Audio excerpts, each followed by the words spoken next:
Well, good evening, ladies and gentlemen, and welcome to the first of the physics lectures for 2014. Horrible day outside, so I really appreciate what effort you must have made to come in this evening, and I hope you find it's worthwhile. I've got to do two things tonight. One is to control this screen independently of this screen, so bear with me for the first few slides until I get used to the new technique. The microbe, of course, been with us forever and long before, for billions of years before we were an item. Causes of much distress and death, and throughout the years we've had endemic, epidemic, minor outbreaks that have damaged human societies, in many cases irreparably, and in sometimes destroyed them.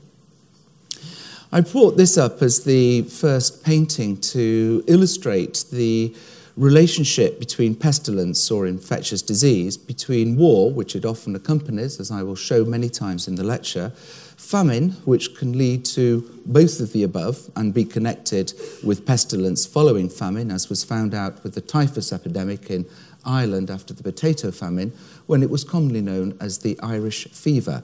And they brought it over to Liverpool and Manchester and decimated the populations around the ports. And then, finally, the outcome of all of this is death. Microbes have been with us ever since human beings have been around, but of course they've been around long before that. And in fact, without microbes, the modern world we wouldn't recognise at all. There'd be no animal life without microbes because there'd be no oxygen. And for 3.5 billion years, until there was enough oxygen, all life on Earth was microscopic and single cells. Gradually, with evolution, we developed the ability to have a nucleus and to separate different manufacturing components, but still remain as single cells, and eventually the single cells amalgamate and form multicellular animals, as I've previously shown in a lecture a year ago, and eventually, through evolution, to more complex life forms. We can look at these various types of life fairly simplistically, from the smallest, which would be a virus, and it's argumented whether that's life or just a package of DNA, but it's certainly capable of reproducing itself.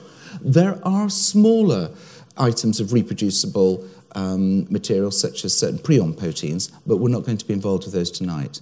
Bacteria, of course, archaea, chlamydia, which are intracellular, very small bacteria, and they are totally dependent on living in other cells, rather like viruses are dependent on living cells to reproduce themselves.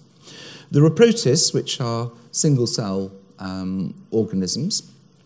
And then there are microfilaria, which technically don't come into the microbial world, but are often counted with it because the same people who deal with microbes deal with microfilaria, and they're the larval forms of various more complicated forms of life. Once I've gone through some of those diseases, we'll talk a little bit about drug resistance because it's very, very topical, and then come on to some 21st century threats. Just briefly through it, we were talking about archaea, and many of you may not have come across this term before, but it's a separate branch of life, and life has now been described in three different forms based on their RNA. And there is the bacteria, then there is the archaea, and they are more closely related to us than bacteria are, and they're more closely related to us than they are to bacteria.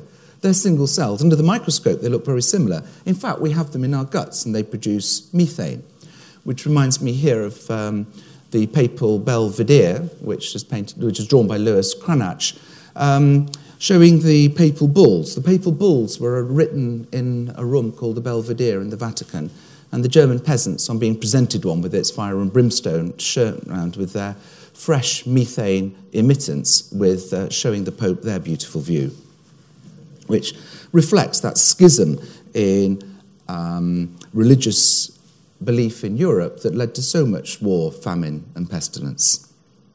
And the 30 Years' War is probably one of the most horrible wars there has ever been. The existence of microbes, of course, remains unimaginable until Antony von Leeuwenhoek picked his teeth and put it under his microscope and was so impressed with what he saw, he immediately found two old men who had never cleaned their teeth. and took some of their plaque, which he described as a little white matter as thick as tuer batter. Then most always saw with great wonder that in that matter there were many living animalcules, which he draws most beautifully here, including the little spiral movement it made very quickly in organism B. Organism G is one of these spirochetes, and then of course there's the long rod-shaped bacteria as well, and recently these have been put together with the modern microscopy saying what these many organisms might be. In fact, in the mouth, there may be 80 different types of bacteria between the plaque of the front teeth, and going further back, there are many anaerobes, which is very difficult for us to imagine that having animals that can't live in oxygen living in our mouth, which we imagine is full of oxygen. In fact, the more you go into the microbial world, the less you might wish to stay there.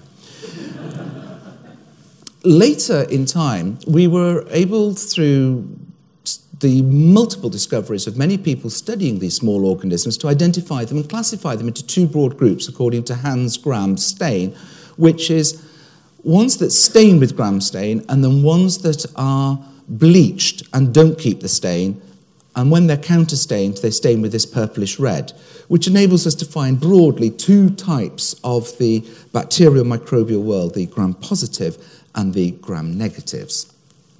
Now, it's a moot point whether bacteria live on us or whether we are just an organism that transports bacteria around, and it just depends on numbers. A human being, for example, has about 100 trillion cells. There are 10 to 20 times that number of bacteria that live on us. In the large intestine alone, we will have 10 to the 10 per centimetre squared, 10 billion organisms on the lining for every centimetre. On the human skin, it's less densely populated, but there's 50 million organisms per centimetre squared. And what's amazing is how this is very different, this pattern of life forms, and it depends where you take the swab from. And you can see from the different colours the different orders of bacteria that are present in different parts of the surface of the human body. So if I take a scrape from between your big toe and your next toe down, I'm going to get a completely different set of organisms than if I take it from your nose. And you may be aware of MRSA and the swabbing of noses before you go into hospitals and the swabbing of noses of surgeons and nurses to identify a particular organism called Staphylococcus aureus. And its favourite place to live is actually in the nose. It does live in some other places as well, but its favourite place is the nose. Now, these bacteria that live on us or use us as a mobile transport medium are quite helpful. They secrete vitamins, for example, vitamin K, B12, and germ-free animals that are bred without any germs, viruses, aerian section, are deficient and need dietary supplementation to thrive. These bacteria prevent colonization by nastier bugs. And, for example, in a germ-free animal, you only need 10 cells of Salmonella to infect it, whereas for us, we need 1 million cells. Intestinal bacteria produce many, many substances that prevent other bacteria taking over, and they inhibit or kill other bacterial growth and protect us from environmental waterborne diseases. They also stimulate the development of tissues. We wouldn't develop a normal bowel if we didn't have bacteria living in it, particularly the immune system, and probably the systemic immune system's development is driven by our exposure to bacteria. And there is a story you may come across about immunisation of children may actually lead to dysregulation of the immune system as one of the explanations of why allergic diseases are much commoner nowadays than they ever used to be. And also, they stimulate the production of natural antibodies. Now, as well as all these bacteria, there's a whole heap of viruses, mites, lice, protozoa, and worms that also call the human being home, and often do us no harm at all. In fact, the mites on your eyelashes are part of the normal flora of the ocular surface and occasionally can cause overgrowth and disease called blepharitis. I'm going to take us back to the pre-antibiotic world. And this is the world of the early Industrial Revolution, in particular to the early Victorian times, such as the Old Town of Manchester and the frightful conditions in this hell on earth, that everything here arouses horror and indignation. That was Friedrich Engels on the condition of the working classes. Now, the Poor Relief Act, the Elizabethan Poor Relief Act of 1601, that was based on 2 previous acts in the previous 2 decades, was no longer sufficient for looking after the amount of poor people in the country who were flooding in to these nascent towns that were increasing in size exponentially. So in 1834, the Poor Law was revised and the new Poor Law came out. So it's a pretty good law. It lasted from 1600 to 1834, and as Robert in the front row here would tell you, that's pretty good for legislation even nowadays. And what they did, very similar to modern thoughts from certain governmental parties. The provision of the poor relief must be so pleasant, it should put off anybody but the most desperate seeking it. Now, this had some unintended consequences, some good and some bad, and we'll come on to those later. A decade later, Edwin Chadwick, also born in Manchester, and interestingly, his mother died before he was even named. And this reflects this maternal and childhood mortality that's going to be a constant theme through this talk. He was a rather humorless secretary to the new Poor Lord, and he reported on the sanitary conditions of the labouring population. And he concluded that urban poverty was not caused by individual immorality, but by sickness caused by filth diseases. And he used quantitative methods to directly link poor living conditions and disease and life expectancy, as we can see in this table down below. Now, much of poor relief of the country was spent on men who had died from infectious diseases, such as tuberculosis, or from the variety of intestinal diseases that cause sporadic epidemics in these filthy, crowded and unhygienic places. In fact, what's striking, if you go to Manchester, I did a year of training there, and this is one of the original slums, and these are the original privies that opened directly into the Irwell River. And in fact, to rescue someone from this river became quite a sensational event. And if you survived it as the rescuer, it happened that you might be made the Lord Mayor of Manchester and have a pub named after you, which is actually just a few blocks down the river from this remnant of this old early Victorian slum. So these people were being poisoned by their surroundings, by the sewage, the refuse, and it was thought that these poisonous smelly vapours, which they called miasmas, were the cause of this disease. And what we needed to do was to get in fresh water, clean out the smells, get rid of the rotting bodies and the sewage, and things would become better. It wasn't necessarily popular, and Chadwick had a particular way of saying things that didn't enamour him to his colleagues. And a letter to the Times says, "We'd prefer to take our chance with cholera than be bullied into health. There's nothing a man hates so much as being cleansed against his will. It is a fact that many people have died from a good washing." The 1848 Public Health Act comes in, which makes it the legal duty of the local authorities to improve the sanitary conditions of the towns. And if they were unable to do so, such as Hereford, they had to call in help to get rid of their slums, to make sure there was access to clean water, and in particular to get rid of the medieval cesspit system that had been in use for 1,000 years. As well as this chronic and local contagion, there was also problems with infections and plagues in an epidemic fashion. Famine, war, social unrest, poverty, these things killed more soldiers than weapons did. And weakened populations on adulterated food were susceptible to these waves of epidemics. For example, in the measles and whooping cough, by the way, that is how they spelt whooping cough in those days, in 1838 to 40, 50,000 deaths in England and Wales alone. If this happened today, there'd be a national outcry. In fact, there was a national outcry. People were beginning to realise that this was becoming unacceptable in a modern society. In the 1830s, the term fever, though, meant many different diseases: cholera, influenza, the new fever, which was typhus, which I mentioned before. And the worst outbreak of typhus occurs in London, and this caused the most deaths of all the fevers in 1837 to 8. It had been known for a while, it was previously known as jail fever, and used to cause outbreaks in Newgate prison. But after this epidemic, 16,000 cases a year in England. Unfortunately, it coincided with a smallpox outbreak that killed thousands, again, mainly children. Scarlet fever in 1840, 20,000 deaths. Still caused deaths when I was a child. I grew up in the tropics, and a few children died of scarlet fever each year. There are other implications of scarlet fever, which I'll come on to, and many of us of our generation had elderly relatives who had leaky heart valves due to the problems with streptococcal infections, which is what scarlet fever was, one of the causes of the scarlet fever. In Virchow, the great bacteriologist of his generation was called out to an outbreak of typhus in Upper Silesia, and he recorded that he felt this was an artificial epidemic due to neglectful social and economic policies, and the medical recommendation was full and unlimited democracy. Medicine's a social science. Politics is nothing else but medicine on a large scale. And the graph here shows how long before antibiotics were invented, how these infectious diseases were declining in their impact in causing death on societies. Dramatic decreases. In fact, by the time we're developing very good vaccines, we've plateaued out and changed the causes of what people are dying of. Now, plagues still occur, epidemics still occur, and they still kill people. But they're not killing people in the Western world like they used to. They're killing people in countries that have the same problems that Victorian England had. Now, remember this thing of adulterated food. Just yesterday morning on Radio 4, there is something about food adulteration.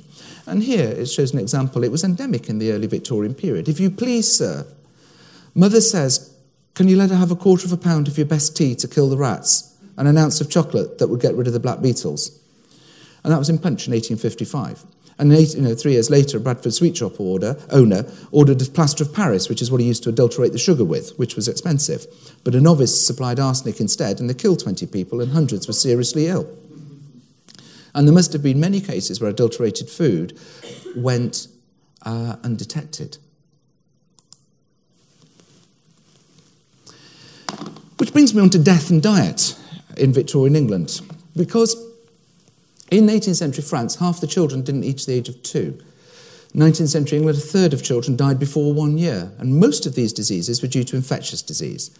The English death rate in the 1740s was about 80 per thousand. It had declined significantly by the 1840s, despite those dreadful conditions in the towns. And to put this in perspective, it's about the same as what we have in Sierra Leone today, which is the worst death rate in the world. What did they die of? Well, infection, very big. TB, pneumonia, epidemics, poor sanitation.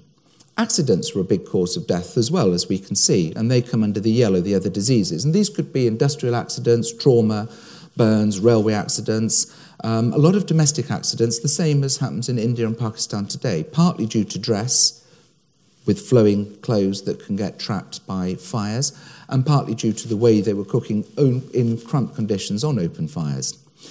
But the main thing here was infant and mother mortality, and also maternal hemorrhage. The second cause of these circulatory failures is a very tiny little pink blob at the bottom here, and most of this was due to the complications of infectious disease, such as rheumatic fever, causing leaky heart valves and heart failure. Angina does not even appear as a cause of death until 1857, and then is recorded as a disease of old age. Cancer was rare. Now look at the modern day. Look where cancer is now. But guess what? We still die. And what's interestingly, if you take out the childhood mortality, the Victorian person between 1850 and 1880 lived slightly longer if he was a male than you do today. So your life expectancy at 5 in England as a male in 1870 was slightly longer than it is now, which is an extraordinary statistic, slightly shorter than if you were a female. So the childhood deaths was the big thing to get rid of.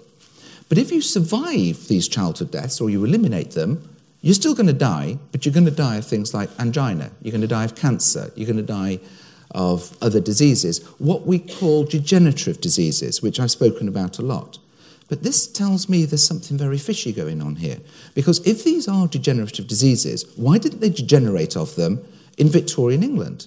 So if we look at the diet, and this has been looked at in some great detail, it turns out their diet was actually much better than ours. They had about double the amount of calories that we do.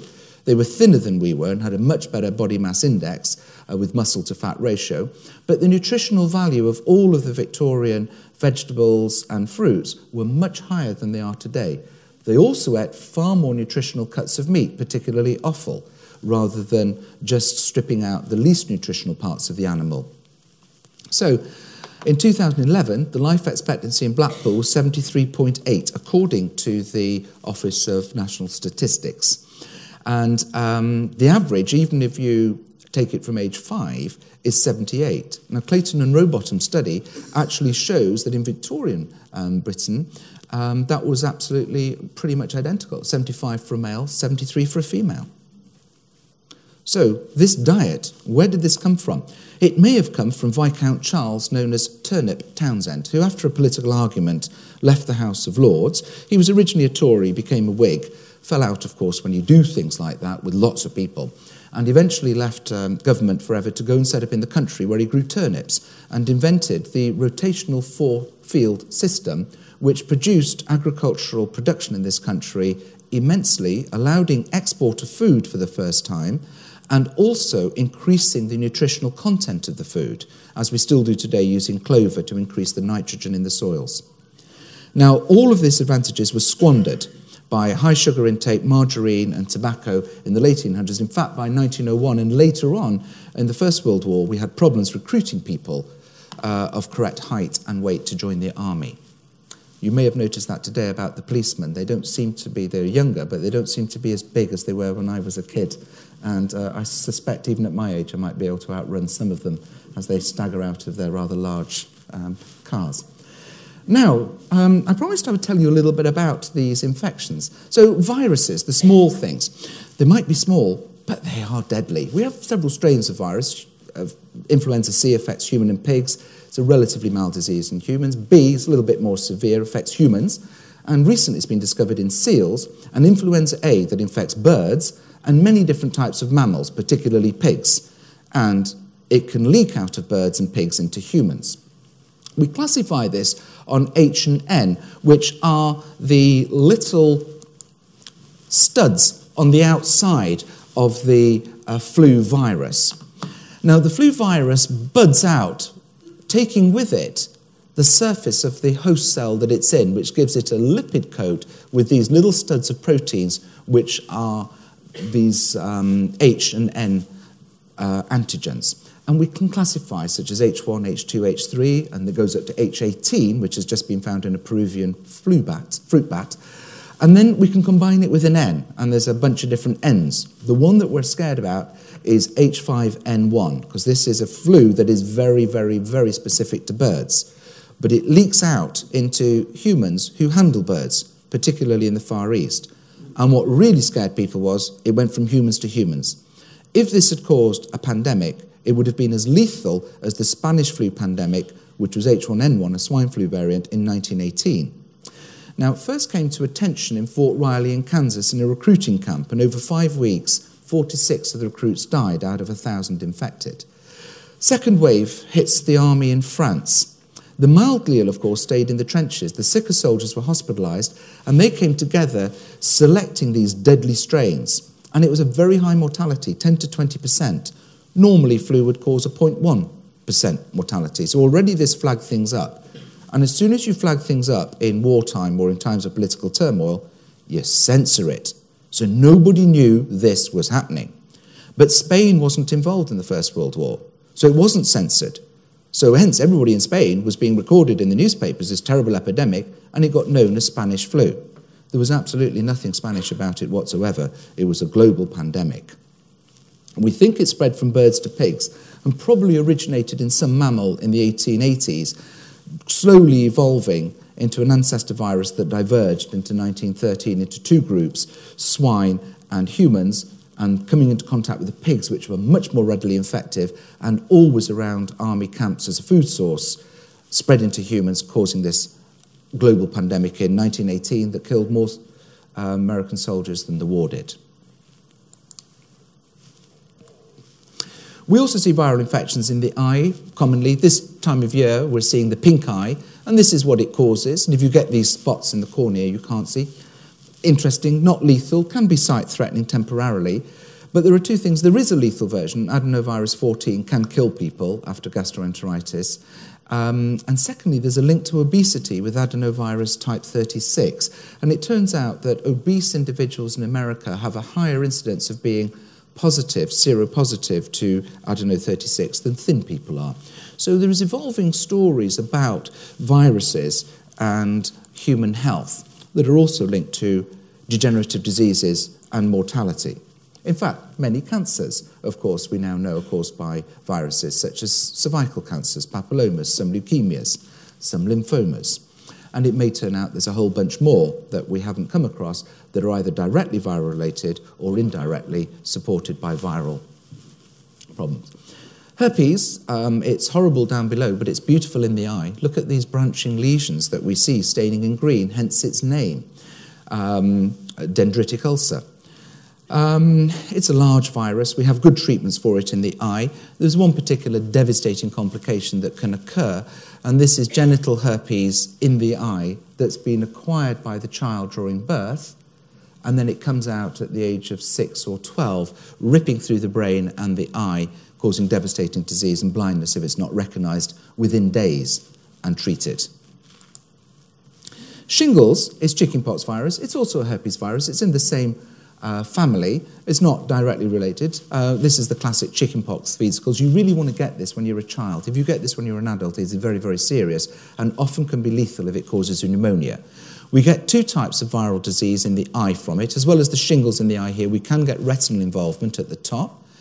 And in immunosuppressed people, a devastating retinal disease that causes a complete whiteout of the retina within days and hours. And that's progressive outer retinal necrosis, or PORN in America, where they like to use sort of acronyms that they think are funny.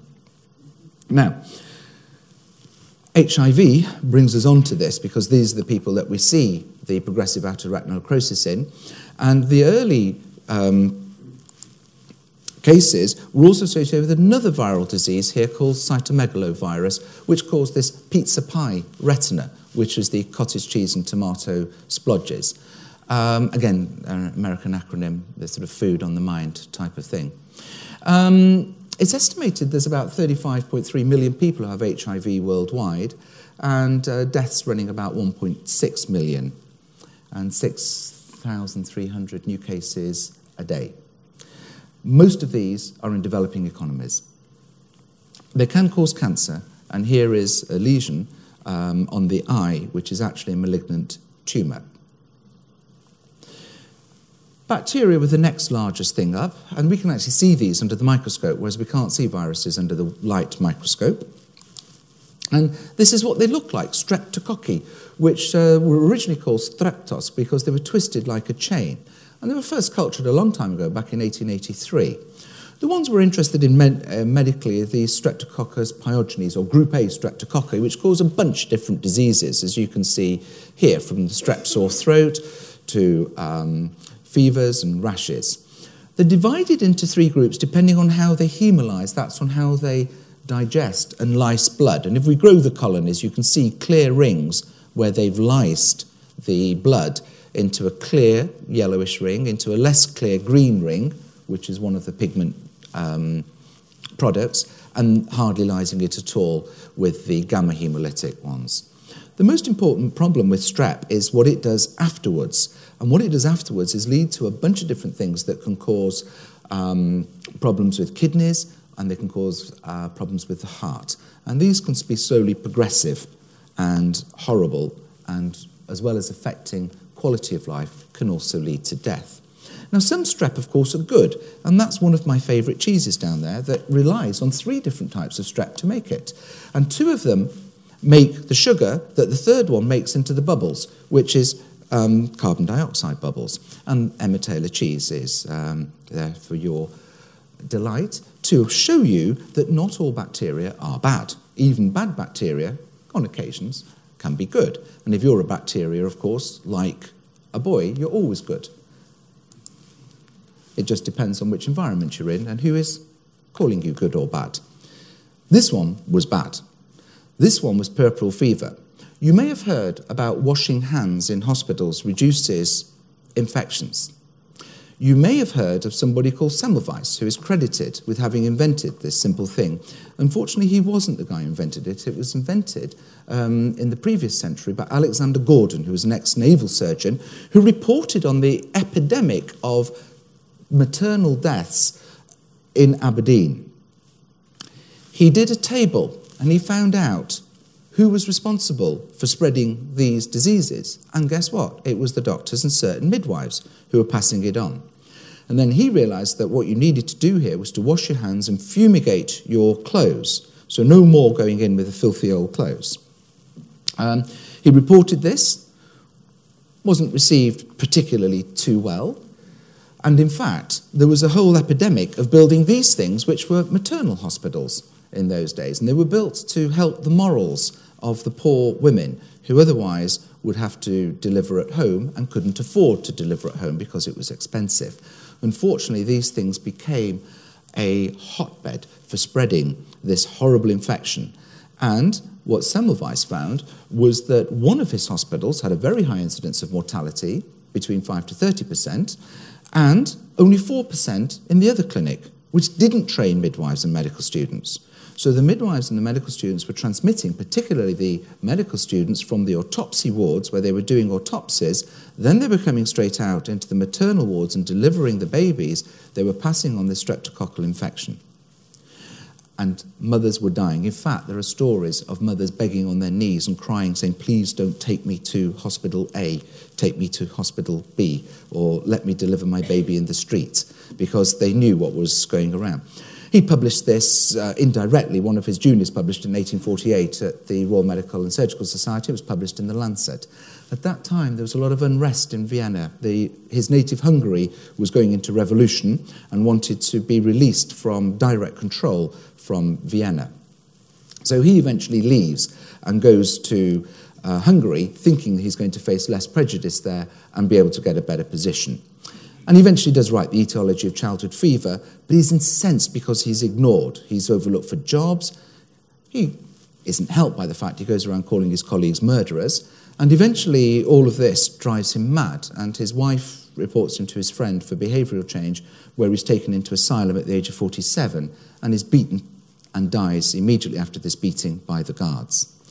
And interestingly, there's a Hungarian proverb, and it says, tell the truth and people will bash in your head. Isn't that extraordinary? Staphylococci are the ones that we all need to know about, because these are the ones that are allegedly infecting the NHS to the level of Scutari. But they're also out there in the community. And in fact, some of the drug-resistant forms of staphylococci in the community are more dangerous than some of those in the hospital. They're bunch of grapes. They're single individual things. They cause a whole heap of nasty infections of the skin and styes and skin infections, as you can see from this poor character here with a large pus lesion in his eyelid. And they become dangerous, these bugs, because they can form and manufacture a number of different things. Some of them stop the immune cells killing them. Some of them allow invasion because they cause digestion of proteins. Some of them cause pus formation. And some of them, if they get on your food, form a type of food poisoning that causes immediate vomiting from enterotoxins A and G. So this isn't the Staphylococcus. This isn't the one where you've not cooked it and you've not cooked it properly. This is properly cooked, but it's been handled with Staphylococci that make these enterotoxins and not heated properly, and they form in the fridge and in the kitchen, these toxins. Now, talking of gut diseases, we come on to gram-negative bacteria. Salmonella, I've often been asked why it's called salmonella. Is it in salmon? That's not the reason. It was discovered by somebody called Daniel Salmon, who was a 19th century veterinary pathologist. In fact, it is found widely in the environment. It's found in animals, both cold and warm-blooded, so handle your turtle with care. And it's a major cause of food poisoning, and it's quite a nasty food poisoning. And there's a subspecies of this, Salmonella typhi, that causes a food poisoning that may be fatal. In fact, Typhoid Mary, here on the left, Mary Mallon, was an asymptomatic carrier. She had no problems herself, although she was carrying Salmonella typhi, and she infected 50 people, and at least three of those people died. She was forcibly isolated by the public health authorities, and the second time she never was allowed out of hospital and dies in hospital. It caused panic in New York at the time. She knew that she was carrying this and disappeared, but took no responsibility for it herself, feeling that this couldn't possibly be her. And it's a failure of food hygiene, and these cartoons and drawings came round to teach food preparers how to do this healthily. Talking of salmonella, we might remember Edwina here, who is forced to resign in December 1988 because she said the following thing: most of the egg production in this country, sadly, is now affected with salmonella.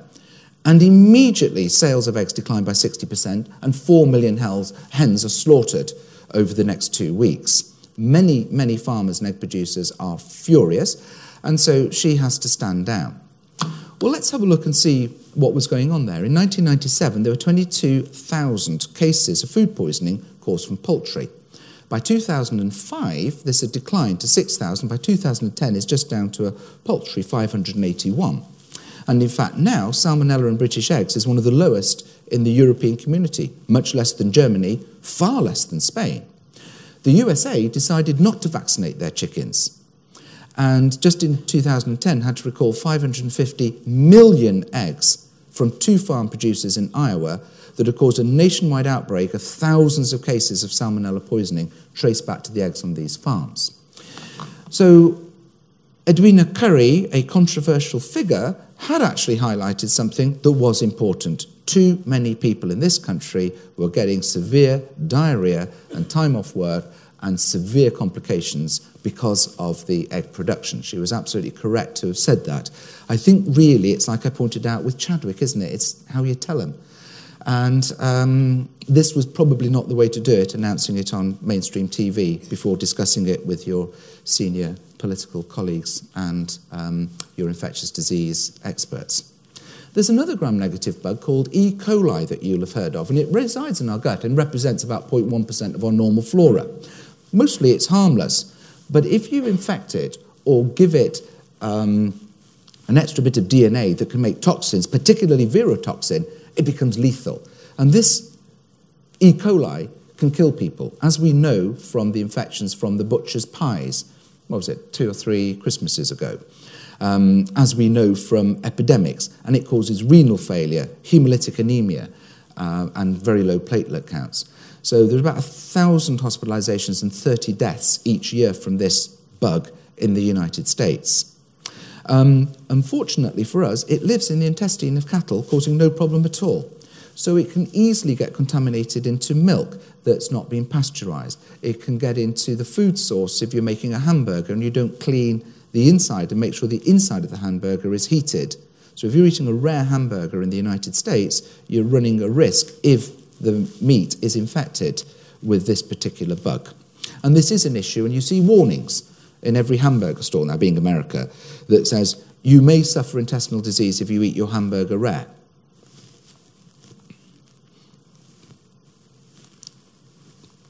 Which brings me on to cholera.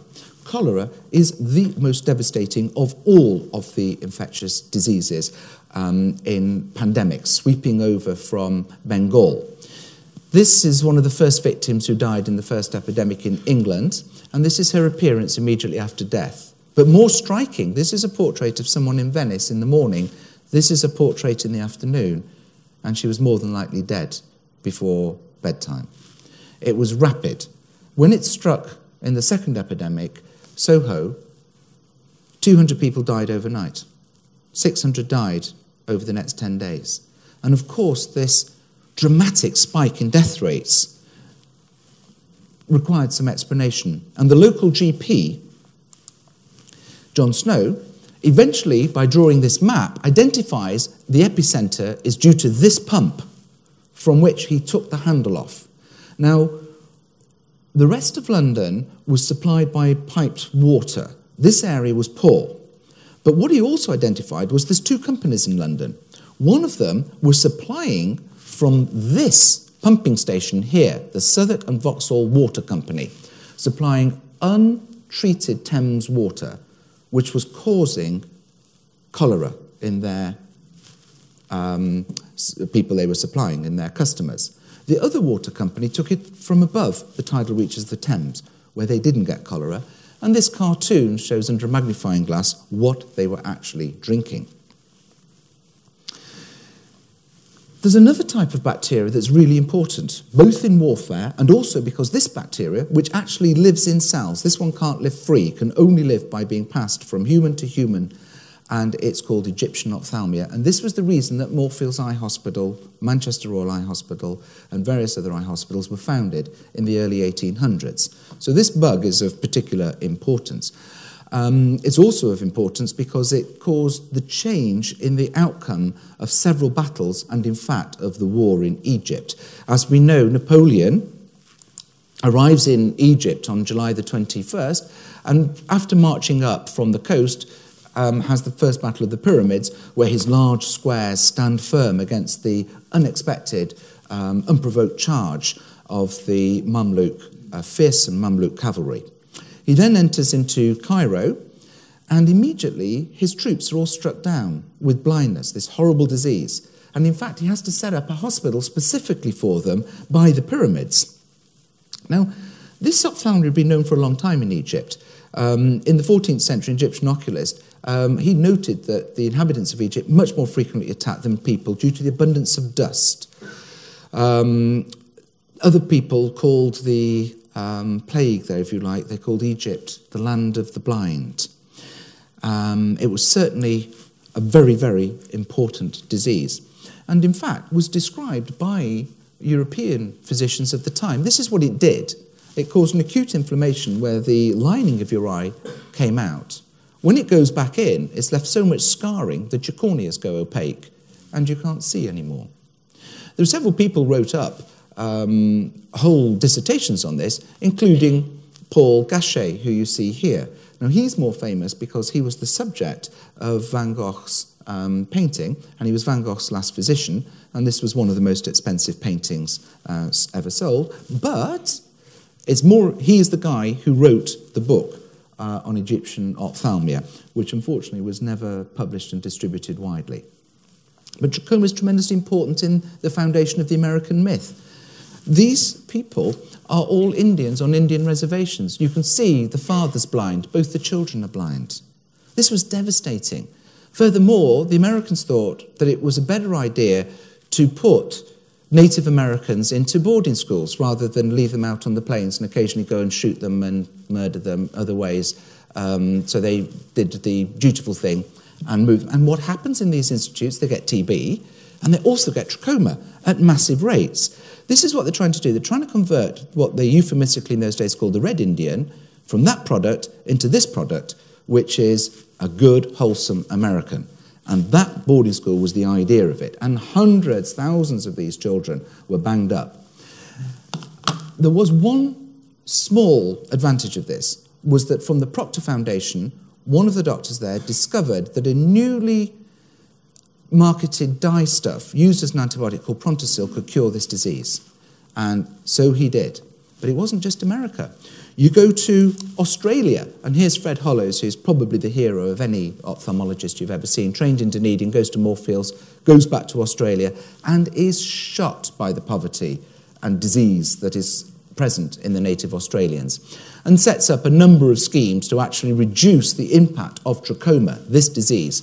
This is the grading, the simplified grading system we use in the field for doing the treatment. So you've got a normal conjunctiva, we're just grading under the top lid. You can see the early infectious, the lumpy, bumpy bit, the collections of the white cells, then the scarring, and then finally the corneal scarring disease that's caused by the eye turning in and the shark skin lid edge continuously scratching your eyes. It's like, they say, having eyelids lined by barbed wire. It's not only blinding, it's also painful. And it turns out that what Hollows said was correct. It's transmitted by flies. Now, this was controversial and still remains controversial, but you'll notice that way back in the Egyptian times, they knew that flies were a problem and associated with this disease. And this has now become an important component of control of this disease to prevent the devastating blindness of here. So the strategies now they use is called the SAFE strategy, which is to provide surgery to correct these eyelid abnormalities, antibiotics to prevent the infection, controlling face watching, and environmental change, which is to control the flies. This is the first bit, the surgery, to evert the lids, with a straightforward operation done with a spoon and some large sutures. And I was amazed how very good the African surgeons are at doing this. This is an operation that I thought was ghastly and I wouldn't be possible to do. They're no problem. See one, do one, teach one. And off we went, and they were just bashing these operations out at a fair rate of knots every hour. Antibiotics to treat them. Notice the fly here. You can't miss the fly here. So face washing is part of this, and environmental control. We also have a version of chlamydia in England as well, which is venereal chlamydia. And this can be a significant problem. Tends not to be as blinding, but can cause cicatrization, that's scarring. Fungal diseases can cause a bunch of not only eye diseases, but systemic things. These tend to occur in people who are immunosuppressed, who are having transplants or other reasons, severe illnesses. I wanted to move on to these protozoa because we have former professor of physics present with us who worked for many years in the Tropical Diseases Hospital. And these are little single-cell, tiny animals. They're the principal hunters and grazers of the microbial world, and we will be familiar with them because of malaria. And this is Ross's page from which he was so excited about in India when he jumped up from his lab, and he discovered the intermediate life cycle of malaria, which gave the clue as to where this was coming from the mosquito bites, and this was the blood from someone who had been infected by the mosquito. And what we're looking at is the middle stages there, when what are called the sporozoites get into the host. Now, the main thing that happens is these things have a life cycle. They have bits when they're not active, when they can be a cyst, and that can either be outside the body in the park, and then they've got an active bit, which is the trophozoite, which is their feeding bit, which can then go on and cause disease, and also it's part of when they can go on and form the sexual aspects of their lifestyle to move on. Now, malaria, of course, is a fabulously important disease, and it kills lots and lots of people. We used to have it in England in 1590s. John Norden, that famous cartographer who did the map of London, complains about the poor conditions in English marshlands and the fevers. But the bigger thing is here is that 660,000 people are killed by this disease, mostly African children. So now what we're beginning to understand is we do still have the same as the Victorians had, the early Victorians. It's just it's not killing us. It's killing Africans, mainly, and other people in other developing economies. And they have exactly the same problems that we had 200 years ago. So we now know the answer to this, and it's not bumping in lots and lots of antibiotics. It's bumping in lots and lots of things that are going to improve their economy and improve their sanitation and their diet. I'd love to talk to you about Jesuit bark and quinine, which was brought over and became the mainstay of treatment. But newer drugs are coming from China, also derived from plants, particularly Artemisia. The importance of the eye here is that cerebral malaria is what these children die of, and they come in of a coma. Now, 1/3 of comas in children are not caused by malaria, so you don't want to give them the malarial treatment. How can you identify the difference when you don't have things like CT scans and so on and you're in the bush? You take out your ophthalmoscope, and if you see this, it's malaria. And this was an important, very straightforward, fantastic study done in the field with minimal cost, and it's saving the lives of thousands and thousands of children. You'll have heard of this disease called toxoplasmosis, because it's one of the commonest infections of protozoa there is in all humanity. In some parts of the world, 80–90% of humans are infected with this, and it does none of them any harm, unless it gets to the eye and reactivates and breaks out, causing this devastating inflammation. And in fact, it becomes the commonest cause of posterior uveitis in the entire world, and one of the commonest causes of blindness due to infection. Its native host is this, Stenodactylus gundi, which is the comb rat. Stenodactylus means comb-like paws, so it's got paws that it can scrape itself with, which was used for leishmania research in the Pasteur lab in North Africa, which is where they discovered it. It lives in a cycle between cats mainly, and cats can excrete it. It can be picked up by the humans. If that human is pregnant, she'll pass it on to her fetus. The fetus will then get a congenital infection or may abort if it's in the first trimester of pregnancy.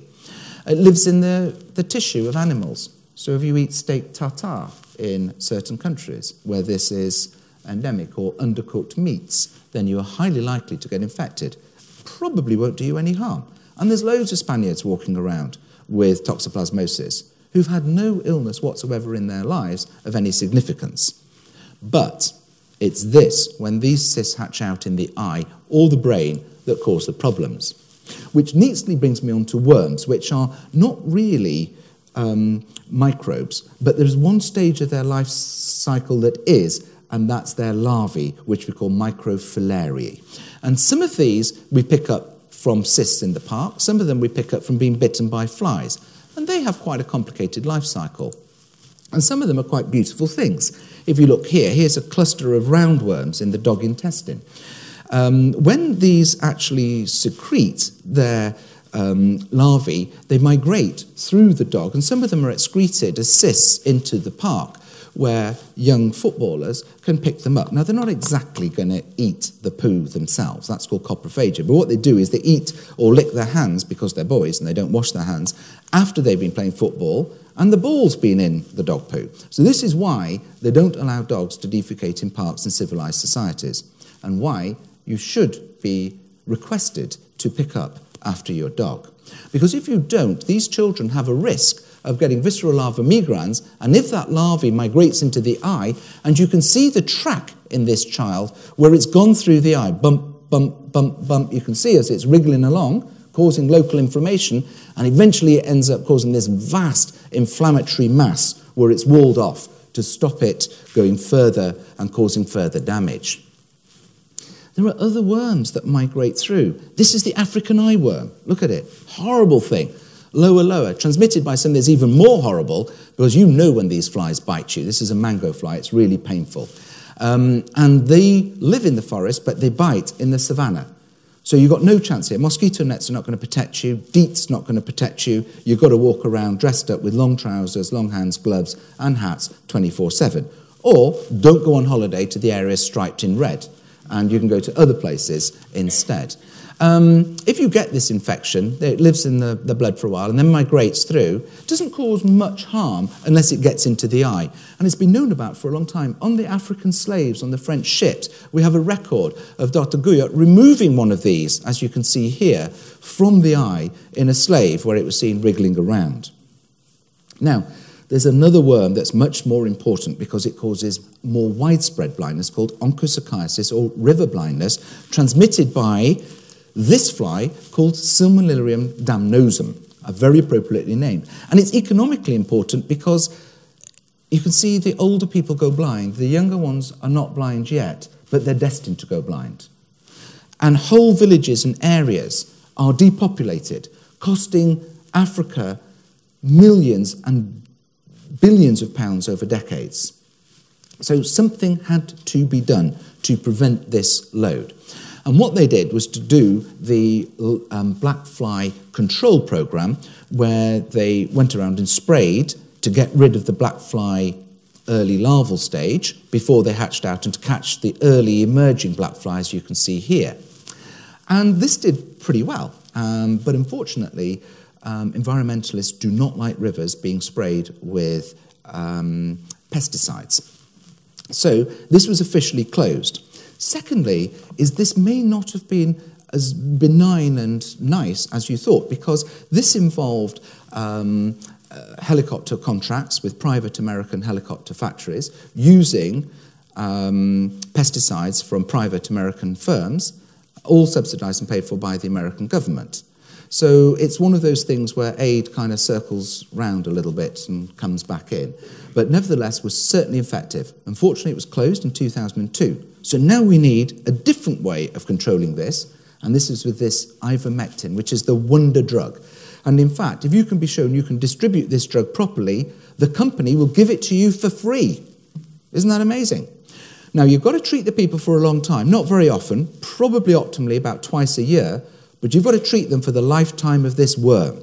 And this worm lives in you for 15 to 20 years. Okay? So you've got to case source all these people and treat them. Because this tablet doesn't kill the worm, it kills the babies, the larvae. So, and they are being secreted in a cycle and they're in the tissues. This drug achieves pretty much 100% death of them. These old pictures that we see of river blindness will hopefully be a thing of the past within one generation. Unfortunately, there is some resistance to ivermectin, and there are some problems with it.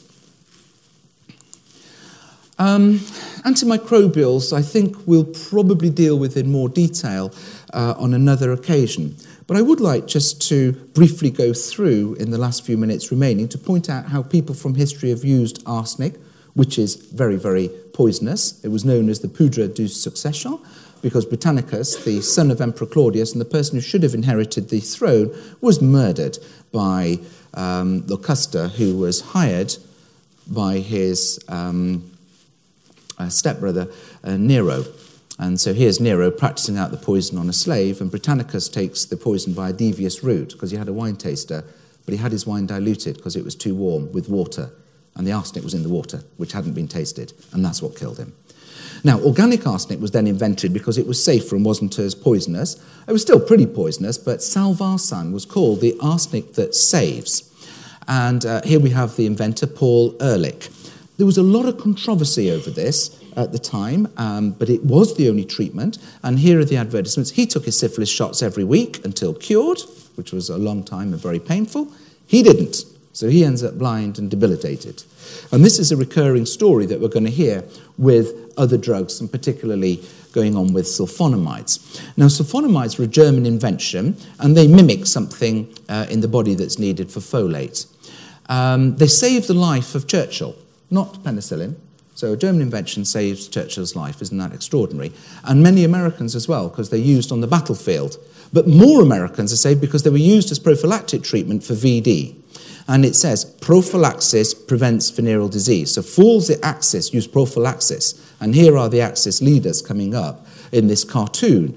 And what you had to do was to use this prophylaxis if you were going to be infected.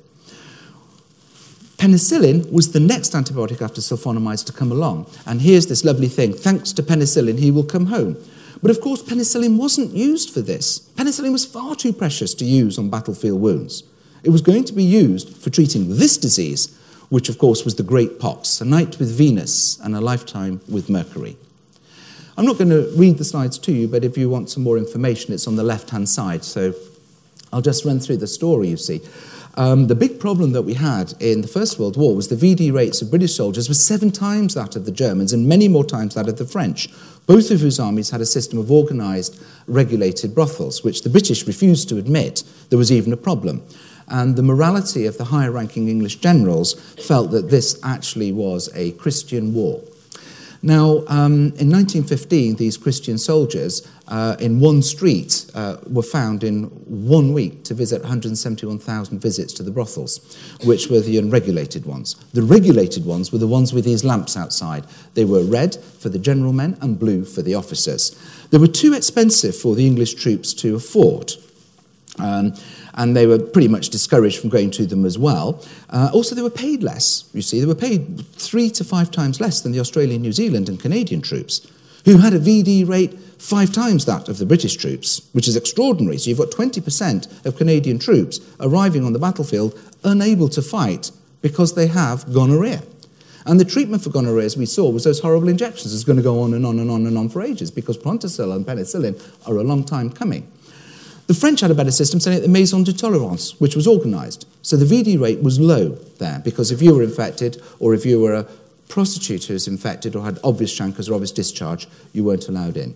So just very briefly, the story here was the General Sarouet trying to help out this epidemic of the British troops, writes to his opposite number and says, I've opened an establishment just behind your front lines, and I'm going to offer this to the British and Commonwealth soldiers on Tuesdays and Thursdays, to which his opposite number wrote back and said, this is completely unacceptable. We are British and we cannot possibly degenerate to this level. To which the reply came back, he said, of course, my general, I'm terribly sorry.